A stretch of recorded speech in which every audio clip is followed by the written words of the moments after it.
ನಮಸ್ಕಾರ. ವನಜಾ ಮಲೆನಾಡು ಬಂದಾಯಿತು, ಹೊಸ ವಿಡಿಯೋ ತಂದಾಯಿತು. ಬನ್ನಿ ಇವತ್ತು ಆಸೆ ಧಾರಾವಾಹಿನಲ್ಲಿ ಹೇಗೆ ಕತೆ ಮೂವ್ ಆಗುತ್ತೆ ಮತ್ತು ಏನು ಸ್ಟೋರಿ ಇದೆ ನೋಡೋಣ ಬನ್ನಿ. ಅದಕ್ಕೆ ಮುಂಚೆ ನನ್ನ ಚಾನಲ್ಗೆ ಸಬ್ಸ್ಕ್ರೈಬ್ ಮಾಡ್ಕೊಂಡಿಲ್ಲ ಅಂದರೆ ದಯವಿಟ್ಟು ಸಬ್ಸ್ಕ್ರೈಬ್ ಮಾಡ್ಕೊಳ್ಳಿ, ಹಾಗೆ ಒಂದು ಲೈಕ್ ಕೊಡಿ.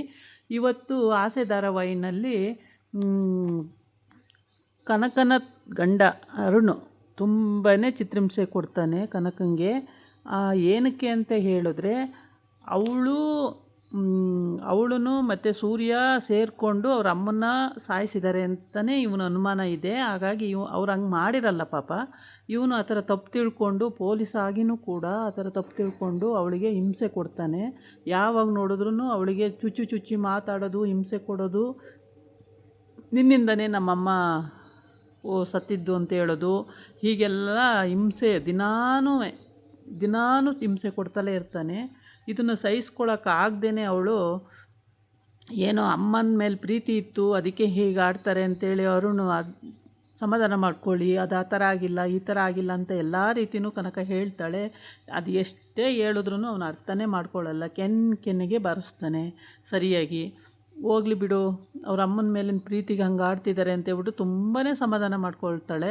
ಏನೇ ಸಮಾಧಾನ ಮಾಡ್ಕೊಂಡ್ರೂ ನಿತ್ತಲ್ಲೇ ಹೊಡಿತಾನೆ, ಕೂತಲ್ಲೇ ಹೊಡಿತಾನೆ. ಪಾಪ ಅವಳಿಗೆ ಭಾಳ ಹಿಂಸೆ ಆಗುತ್ತೆ, ಭಾಳ ಬೇಜಾರಾಗುತ್ತೆ ಮನಸ್ಸಿಗೆ. ಇನ್ಯಾರ ಹತ್ರನೂ ಹೇಳ್ಕೊಳಕ್ಕಾಗಲ್ಲ. ಹಂಗಾಗಿ ಅವ್ರ ಅಕ್ಕ ಹತ್ರ, ಮೀನಾ ಹತ್ರ ಹೋಗ್ತಾಳೆ.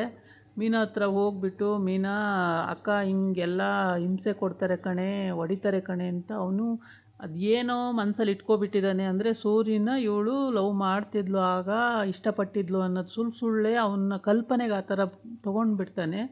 ಕಲ್ಪನೆಗೆ ತಗೊಂಡು ಅರುಣ ತುಂಬಾ ಹಿಂಸೆ ಕೊಡ್ತಾನೆ. ಬಿಲ್ಲರಿ ಆ ಥರ ನೀವು ತಪ್ಪು ತಿಳ್ಕೊಬೇಡಿ ಅಂದರೆ ಏನು ಹೇಳಿದ್ರು ಕೇಳಲ್ಲ. ಏಕೆ ಅಂದರೆ ಫೋನಲ್ಲಿ ಮಾತಾಡೋದನ್ನೇ ಇವ್ನು ತಪ್ಪು ತಿಳ್ಕೊಂಬಿಡ್ತಾನೆ.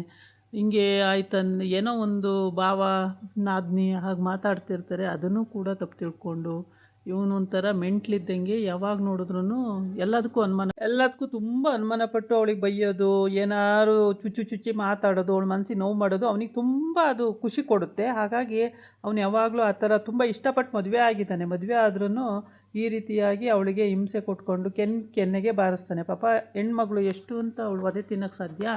ಅದಕ್ಕೆ ಅವಳು ಸುಮ್ಮನಿರಿ ಅರುಣ್, ನೀವು ಏನಕ್ಕೆ ಈ ಥರ ಎಲ್ಲ ತಪ್ಪು ತಿಳ್ಕೊತೀರಾ, ಸುಮ್ಮನೆ ಇರಿ ಎಷ್ಟು ಹೇಳಿದ್ರೂ ಕೇಳಲ್ಲ. ತುಂಬಾ ಇರಿಟೇಷನ್ ಮಾಡ್ತಾ ಇದ್ದಾನೆ. ಅವಳಿಗೂ ಭಾಳ ಬೇಜಾರಾಗಿದೆ.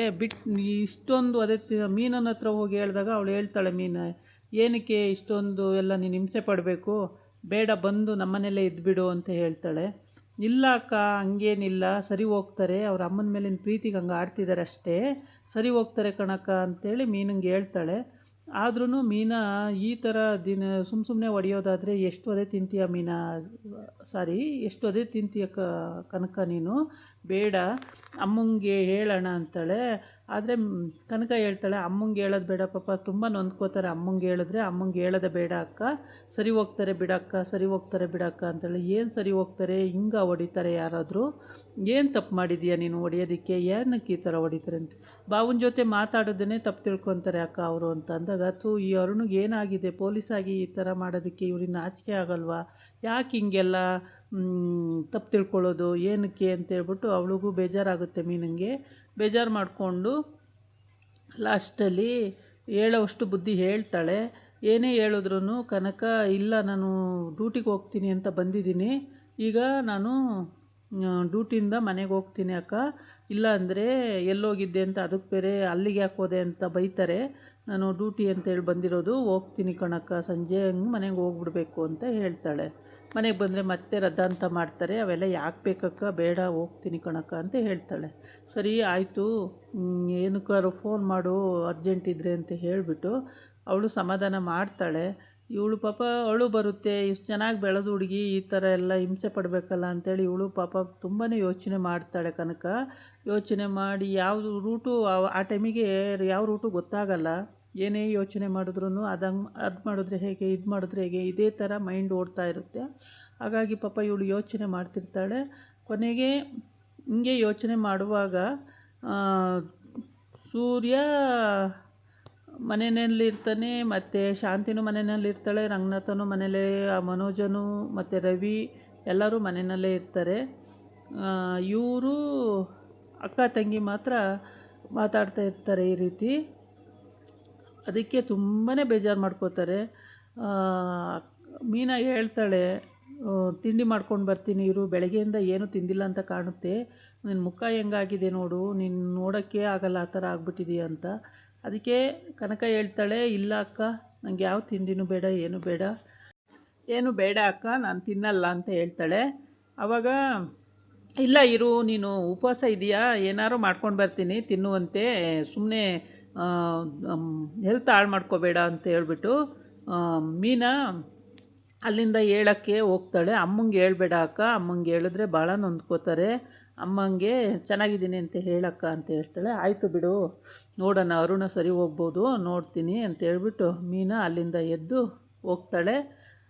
ಕನಕ ಅದನ್ನೇ ಯೋಚನೆ ಮಾಡ್ತಾ ಕೂತಿರ್ತಾಳೆ. ಆಮೇಲೆ ಯೋಚನೆ ಮಾಡಿ ಲಾಸ್ಟಲ್ಲಿ ಬರ್ತೀನಿ ಅಂತ ಹೇಳ್ಬಿಟ್ಟು ಮನೆಗೆ ಹೋಗ್ಬೇಕಾಗುತ್ತೆ ಅವಳು. ಏಕೆಂದರೆ ಇವನು ಬರೋ ಅಷ್ಟರೊಳಗೆ ಅವಳು ಹೋಗ್ಬಿಡ್ಬೇಕು, ಇಲ್ಲಾಂದರೆ ಮತ್ತೆ ರದಾಂತ ಮಾಡ್ತಾನೆ, ಮತ್ತೆ ಪಾಪ ಏನು ವಿಷಯ ಇಲ್ದೇ ಕೆನ್ನೆಗೆ ಬಾರಿಸ್ತಾನೆ. ಅವನು ಏನು ಮನುಷ್ಯನಪ್ಪ, ಬಿದ್ದು ಹೋಗೋ ರೀತಿ ಹೊಡಿತಾನೆ.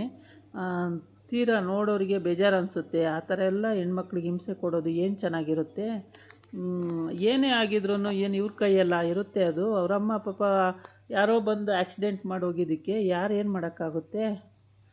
ಆಮೇಲೆ ಈ ಕಡೆ ಬಂದು ಮೀನಾ ಮನೆಗೆ ಹೋಗ್ತಾಳೆ. ಮನೆಗೆ ಹೋಗಿ ಅಲ್ಲೂ ಕೂಡ ಈ ವಿಷಯ ಪ್ರಸ್ತಾಪ ಗಂಡನ ಜೊತೆ ಮಾಡಬೇಕಾಗುತ್ತೆ.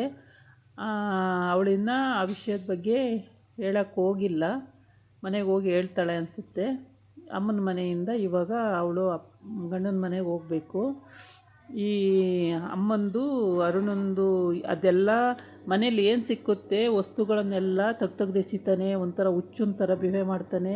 ಅದು ಅವರಿಗೆ ಇರಿಟೇಷನ್ ಆಗ್ತಾಯಿದೆ ಪ್ರತಿಯೊಬ್ರಿಗೂ. ಎಷ್ಟು ಬುದ್ಧಿ ಹೇಳಿದ್ರೂ ಕೇಳ್ತಾನೆ ಇಲ್ಲ. ಅಂದರೆ ಅಮ್ಮನ ಮೇಲೆ ಅಷ್ಟೊಂದು ಪ್ರೀತಿ ಇರುತ್ತೆ ಅವನಿಗೆ, ಹೌದು, ಒಪ್ಕೊಳ್ಬೇಕು. ಅಮ್ಮನ ಕಳ್ಕೊಂಡಿರೋದ್ರಿಂದ ಹಂಗೆ ಅನಿಸುತ್ತೆ. ಆದರೆ ಪಾಪ ಹೆಂಡ್ತಿ ಏನು ಮಾಡಿರ್ತಾಳೆ. ಈ ವಿಷಯನೆಲ್ಲ ಮನೆ ಹತ್ರ ಬಂದು ಮಾತಾಡುವಾಗ ಶಾಂತಿ ಸೆಕೆ ಅಯ್ಯೋ ಎಷ್ಟು ಬಿಸಿಲಿದೆ ಸೆಕೆ ಅಂತೇಳ್ಬಿಟ್ಟು ಸೆರಗು ತೊಗೊಂಡು ಸೆಕೆ ಬಿಸ್ಕೋತಾ ಇರ್ತಾಳೆ. ಸೂರ್ಯ ಏನೋ ಮಾತಾಡ್ತಿರ್ತಾನೆ, ಮೀನಾ ಒಂದು ಕಡೆ ನಿಂತಿರ್ತಾಳೆ, ಮತ್ತು ರಂಗನಾಥ್ ಕೂಡ ಒಂದು ಕಡೆ ನಿಂತಿರ್ತಾರೆ, ರವಿನೂ ಕೂಡ ನಿಂತಿರ್ತಾನೆ. ಎಲ್ಲರೂ ನಿಂತ್ಕೊಂಡು ನೋಡ್ತಾ ಇರ್ತಾರೆ. ಆ ಟೈಮಿಗೆ ಶಾಂತಿ ಏನೋ ಬ್ಯಾಡ್ ನ್ಯೂಸ್ ಮಾತಾಡ್ತಾಳೆ. ಆವಾಗ ಎಲ್ಲರೂ ಸುಮ್ಮನೆ ಆಗ್ತಾರೆ. ಇನ್ನೇನು ಶಾಂತಿದು ಇದ್ದಿದ್ದೆಯ ಸಕ್ಕರೆ ಬೈಲು ಶಾಂತಿ, ಯಾವಾಗಲೂ ಕಬ್ಬಿನ ಗದ್ದೆಯಲ್ಲಿ ಮಾತಾಡಿ ಅದೇ ಅಭ್ಯಾಸ ಆಗಿರುತ್ತಲ್ಲ, ಅದಕ್ಕೆ ಏನಾದ್ರು ಒಂದು ಹೇಳ್ತಾಳೆ ಅಂತೇಳ್ಬಿಟ್ಟು ಸುಮ್ಮನಾಗ್ತಾರೆ.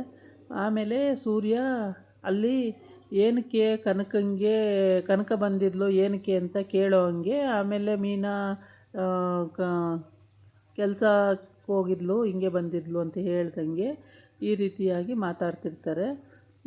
ಇವತ್ತಿನ ಸ್ಟೋರಿ ಇಷ್ಟಕ್ಕೆ ಮುಕ್ತಾಯವಾಗಿದೆ. ನಾಳೆ ಇನ್ನೊಂದು ಸ್ಟೋರಿ ಜೊತೆ ಬರ್ತೀನಿ. ಮತ್ತು ನೀವೆಲ್ಲ ಯಾರೆಲ್ಲ ಈ ವಿಡಿಯೋನ ಸ್ಕಿಪ್ ಮಾಡ್ದಂಗೆ ಫುಲ್ ನೋಡ್ತೀರೋ ಅವರಿಗೆ ಈ ಸ್ಟೋರಿ ಅರ್ಥ ಆಗುತ್ತೆ. ಎಲ್ಲೂ ಸ್ಕಿಪ್ ಮಾಡಬೇಡಿ, ಪೂರ್ತಿ ನೋಡಿ, ನಿಮಗೆ ಈ ಸ್ಟೋರಿ ಏನು ಅನ್ನೋದು ಗೊತ್ತಾಗುತ್ತೆ. ತುಂಬ ಚೆನ್ನಾಗಿ ಬರ್ತಾಯಿದೆ. ಇದಾಗಿತ್ತು ಇವತ್ತಿನ ವಿಡಿಯೋ. ನಾಳೆ ಇನ್ನೊಂದು ವಿಡಿಯೋ ಜೊತೆ ಬರ್ತೀನಿ. ನಮಸ್ಕಾರ.